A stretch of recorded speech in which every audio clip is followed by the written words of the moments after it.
Hello YouTube, it's Justin Kai here, and bringing you a deck profile of my Super Quantums. And I'm sorry I haven't been posting for a while, trying to figure out what deck I wanted to make, and I decided I wanted to make the Super Quantums, and it took me even longer because for some reason I couldn't find anyone with shells, the volcanic shells, but I finally found them, so I was just going to get started. So I'm assuming that you really don't know what some of the layers do, so I'm going to go ahead and explain their effects. So first off, I run 3 of the red layer. So pretty much all the Quantums have a graveyard effect and an on-field effect. His on-field effect is that you can add a Super Quantum card from your graveyard to your hand, and then whenever he goes to the grave, you can special summon 1 Super Quantum, but you can't activate their effects. And he has a Cyber Dragon effect where if you control no monsters, you can special him. So these are really good. Next, I run 3 of the green layer. His effect when he's on the field, when he's normal summon or special summon, you can special 1 Super Quantum from your hand, and then whenever he goes to the grave, you can discard a Super Quantum card and then draw a card. So he's probably one of the worst rangers, but you still gotta run him at 3.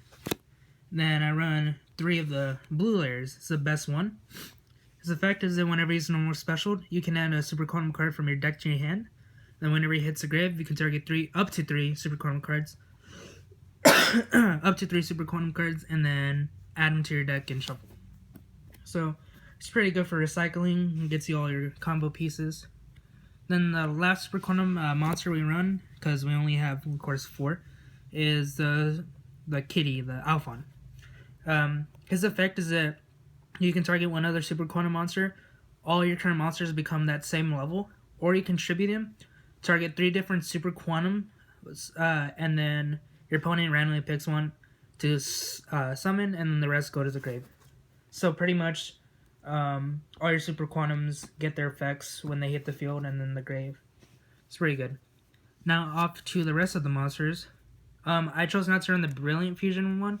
I like the Volcanic version, so I'm running triple Volcanic Shells. If you don't know what he does, whenever he's in the grave, you can just pay 500 to add another Volcanic, so you pretty much just discard effect to add another one, discard effect to add another one. Just helps you with your field spell. And the last monsters I run are 2 of the Star Drawing.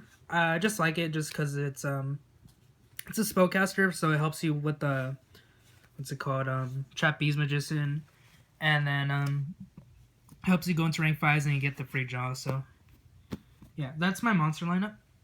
Onto the spells. I run 3 of the field spell. Its effect is you can discard a card, target one of your Super Quantums, and then special summon an XZ, Super Quantum XZ, for your Mirror Extra deck according to the attributes. So if you have the red, then you would do the red XZ, the green, and so on and so forth. And then whenever you have all 3 in the field or the graveyard, you could send this, target all those 3 monsters, special them to the field, or if they're already in the field, just overlay them. And if they're already on the field, all the materials go with them as well. So the materials don't go to the grave. They stick with the XZs, and then you get to summon your Megazord, pretty much your win condition of the deck.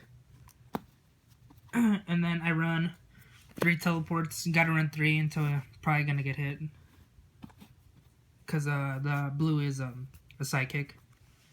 And then for the 2s, I run 2 reasonings. I like reasoning a lot. You have a bunch of different numbers to go into, and then it just triggers their effects whenever they hit the field. So reasoning is pretty good. And then I run 2 Twin Twisters to get rid of back row. I'm pretty much discarding everything in the deck, so I might as well just run Twin Twisters instead of MSTs or anything. And then I run 2 Terraformings. The reason why I went 2 is because I also run a chicken game, and just to speed up the deck a little bit. I chose not to run 3 and 3 because I am running a little bit of traps just to protect myself, just in case it can somehow get over the Megazord, because sometimes what people don't realize is that it counts for every different material and not the number of materials he has. So it's every different quantum, not all the materials. So that's what people forget and end up screwing themselves up to where he can be outed easily. And then for the final 2 spells, I run the 1-for-1 because of Cat's pretty much a 1 level. And then the Soul Charge because you can probably bust out another Magnus, because I run 2 Magnus. It's my preferred. And then off to the traps. I chose to run 2 calls. Just special summon gets off your plays and stuff. Yeah, it's kind of slow, but I mean, I like to run some traps just to protect myself, like I said, or just bring back some plays. And then I run 2 of the Quaking. I think Quaking is the better Mirror Force. If I had Storming, I'd put Storming, but I think I like Quaking more just because it stops a bunch of decks and it clogs up your field. Sorry about that. And then for the final few traps, I do run one of the sword, because it's pretty slow. Like I said, it's a trap, but it's really good. In case you don't know, you can target one of your Super Quantum XZs. They gain 100 times its rank, and then it does a piercing, and then you can send it to the grave, and you can send it to the grave, and the XZ can do up to 3 different attacks, so it's really good. And then warning and a bottomless, because I think these are the best other traps you can run. So that is it for the main deck. Onto the extra. People choose to run only one of the Magnus, but I choose to run 2 of the Magnus because I think if you do get outed on one, because you know it's just a simple tribute over him, I think I'd rather run 2 because it just makes it easier to bring out another one.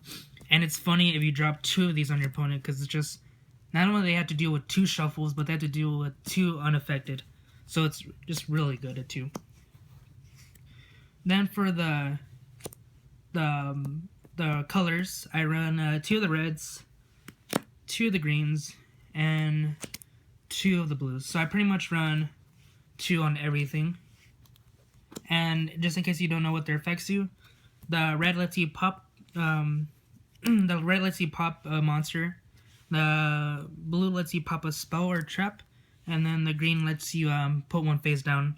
And if they have the layer that corresponds to their attribute, you can do it during either player's turn. And then also, if they don't have materials, they cannot attack. So they're pretty good. You gotta run them, of course. And I like running 2 of all of them because it just helps, pretty much. And then for the non-Super Quantum cards, I do run a Rebellion, a Castel, a 1-on-1, a Cowboy, a Diamond Dyer, an Abyss, and then the Trapeze because there is spellcasters in this deck. So that was it for my Super Quantums. I enjoy them a lot. It's really just fun to sit on this guy. I mean, based off of Power Rangers, this guy's so broken. It's like a Towers 2.0. I like it a lot. If you have the time and the money, I'd invest in this deck. It's really fun. And I hope you enjoyed the deck profile, and I'll see you guys later.